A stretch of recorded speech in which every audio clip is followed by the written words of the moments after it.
Hi, and welcome to another episode of Hot Takes with me, the Silver Fox. In what can only be described as utter rank hypocrisy, the SNP have announced that they want people to take a 20% reduction in car usage. They want you to walk, to ride a bike, or to take public transport. And that's all very well and fine if you happen to live in a place where there's good public transport or where it's not actually raining.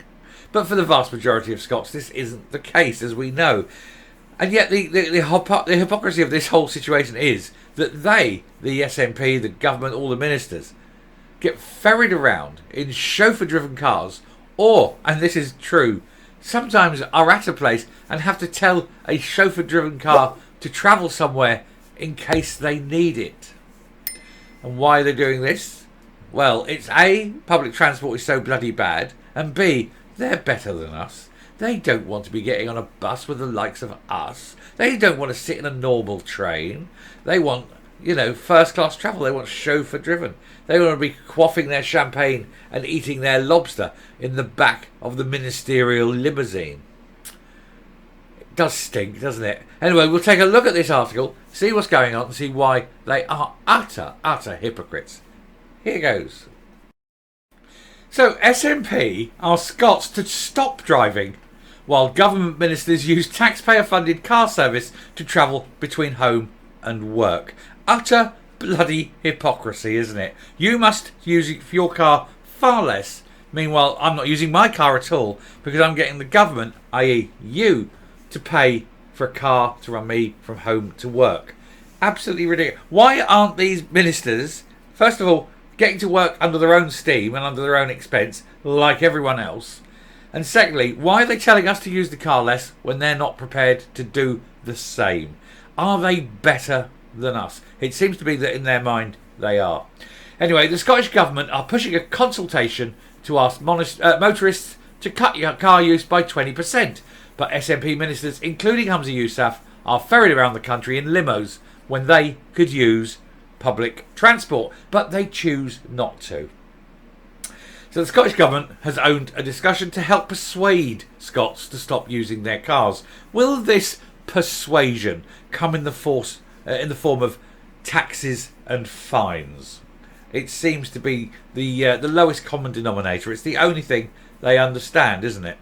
They could persuade people to use the car less if, for example, there was more trains, or buses were cheaper and more convenient, or there was a form of public transport or a whole system of public transport where everything linked into everything else and it just worked.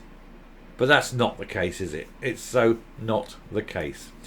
Anyway, new documents have been published on their website which consults on how Scotland's future transport system will help to deal with the climate crisis.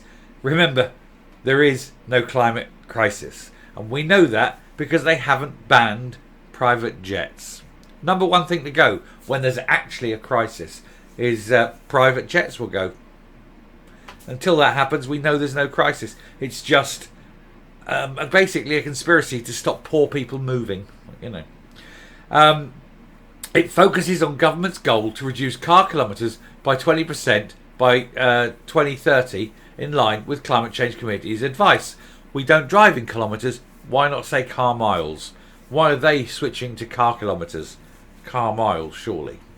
It even says that by 2040 they want people to be able to use buses, trains, share cars and walk, wheel and cycle.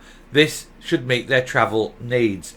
In an ideal world, in a world where the bus stops outside your house so that you're not standing in the rain on a cold day, and where you're literally walking out your door and there's the bus arriving, and it takes you right to the door of your work.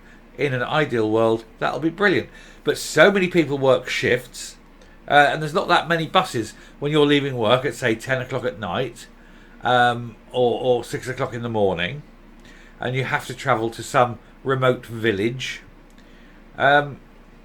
It's crap, isn't it? It's utter crap. Anyway, it says the document also lectures about how bad car use is. It reads, cars can be dangerous. So can paper tissues. It says prevent people from being active. So can a sofa. and cause noise pollution. So do headphones. This can impact some people more than others. Well, of course, yes. What's your point? Some people have fewer transport options. Well, fuck me.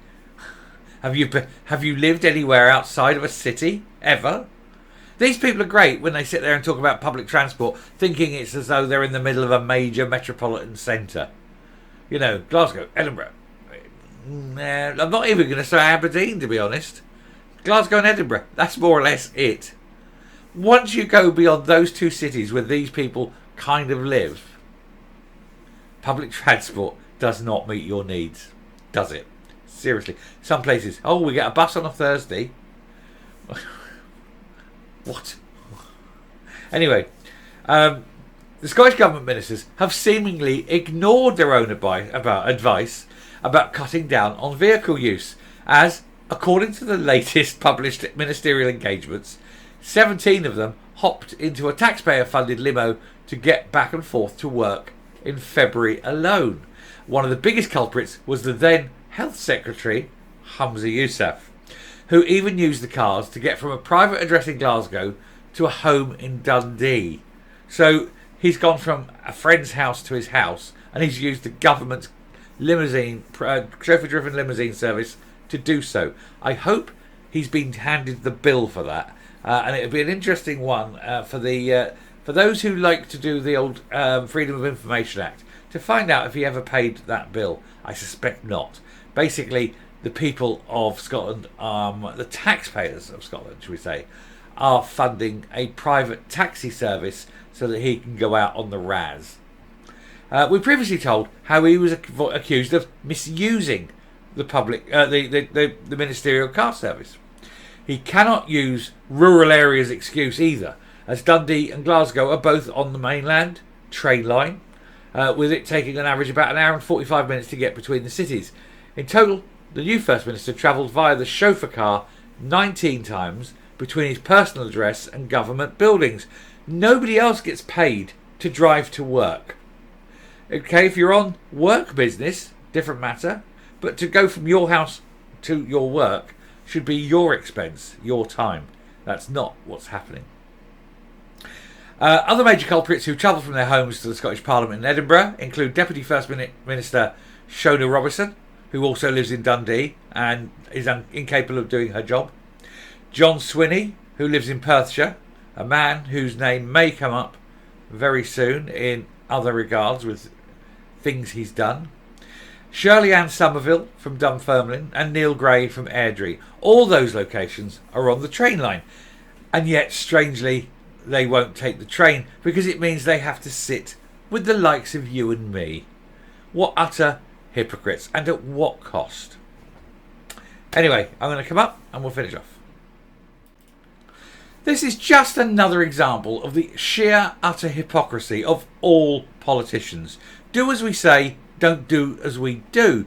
Because they're going, oh yes, it's good enough for the masses, it's good enough for the commoner, but we are special and we get our, chauffeur-driven cars. I'm surprised they haven't got helicopters, Air Force, the equivalent of Air Force One for Humza Yousaf to fly in and out of his ministerial appointments.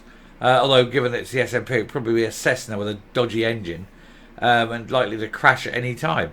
But that's basically it, isn't it? But that's what they want. They want to be treated so much better than the rest of us, but they want us to pay. We should make it a point that they don't. They have to do these things on their own expense. Put it on their own bill, as it were. And let's see, a lot fewer transport needs will suddenly come to light. But that isn't going to happen. Let's be honest. They're all feathering their own nest. They're all hypocritical. They're all corrupt. And they're all in it for the money and the power and the fame. Because they're all narcissists. Anyway, I shall stop there. Thank you very much for listening. If you like what you're seeing here on the channel, hit that subscribe button. Ring the bell. Leave a like. Leave a comment. Please share the video. And until next time, stay safe, stay well. And remember, the truth will out. Goodbye.